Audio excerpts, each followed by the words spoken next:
আমি স্বেচ্ছায় আমার নিজের ধর্ম ত্যাগ করেছি এবং আমি কাজী নাজমুল সাকিব নামে ছেলেকে বিয়ে করেছি এবং আমি তাকে ভালোবেসেই আমি তাকে বিয়ে করেছি। কিন্তু আমার পরিবার বা হিন্দু সম্প্রদায়ের মানুষ বিভিন্নভাবে আমাদেরকে হেনস্থা করতেছে।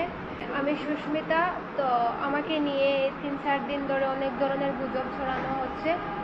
তার মধ্যে অন্যতম হলো যে আমার পরিবার প্লাস অনেক হিন্দু সম্প্রদায়ের মানুষ গুজব ছড়াচ্ছে যে আমাকে নাকি জোরপূর্বকভাবে তুলে ধরে নেওয়া হয়েছে আমার বাসার সামনে থেকে এবং তুলে নিয়ে ঢাকা বিশ্ববিদ্যালয়ের রুকিয়া হলে নিয়ে এসে আমাকে নাকি ধর্মান্তরিত করা হয়েছে এবং ধর্মান্তরিত করার পর আমাকে নাকি জোরপূর্বক বিয়ে দেওয়ার জন্য, মুসলিম ছেলের সাথে বিয়ে দেওয়ার জন্য আমাকে নাকি আটকে রাখা হয়েছে।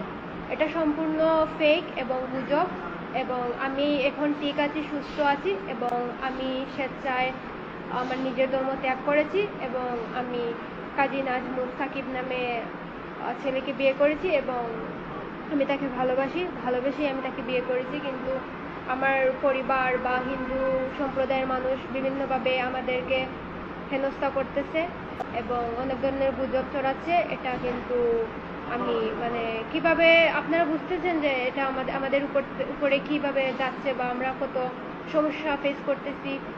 তো আমি চাচ্ছি যে সবাই যেন আমার পাশে থাকে এবং আমাকে সাহায্য করে, যে আমার নামে যে গুজবটা ছড়ানো হচ্ছে বা এই যে আমাকে হেনস্থা করা হচ্ছে বিভিন্নভাবে, সেটা থেকে আমি মুক্তি চাই এবং আমি চাচ্ছি যে আমার এভাবে যেন কেউ না বলে যে ফেসবুকে কোনো সোর্স ছাড়াই পোস্ট করে দিয়ে বলতে যে সুস্মিতাকে তুলে নিয়ে গেছে। এগুলো তো আসলে সত্যি না। আমি নিজের থেকে আসছি, আমি ওকে ভালোবাসি, সেজন্য আমি ওকে বিয়ে করছি। তো সে আমার ধর্মের না, তো সেজন্য যে আমার ধর্মের লোকেরা তার নামে যে এভাবে মিথ্যা রটাবে সেটা তো আমি আসলে আশা করি না।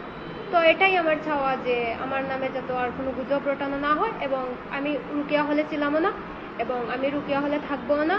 আমি সেফ আছি এবং আমাকে নিয়ে আপনারা চিন্তা করবেন।